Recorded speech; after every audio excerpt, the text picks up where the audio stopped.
একটি গ্রামে অনেকগুলো মুরগি ছিল, কিন্তু গ্রামের এক কৃষক প্রতিদিন একটি করে মুরগি মেরে চিকেন বিক্রি করত। এই কারণে সব মুরগি ভয়ে ভয়ে দিন কাটাত। প্রত্যেক মুরগি জানত একদিন না একদিন তার পালাও আসবে। একদিন একটি মুরগি একটি ডিম পারল।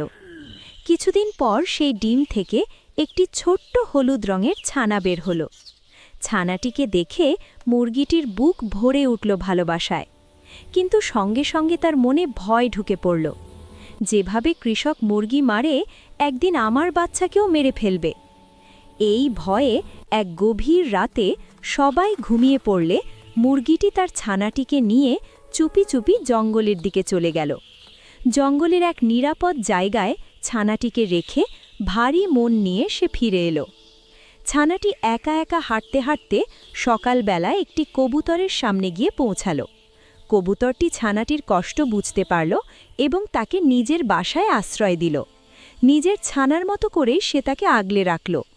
এদিকে গ্রামে ফিরে মুরগিটি প্রতিদিন নিজের বাচ্চার কথা মনে করে কাঁদতে লাগল। সে জানত না তার ছানাটি এখন নিরাপদে আছে এবং ভালোবাসার মধ্যেই বড় হচ্ছে।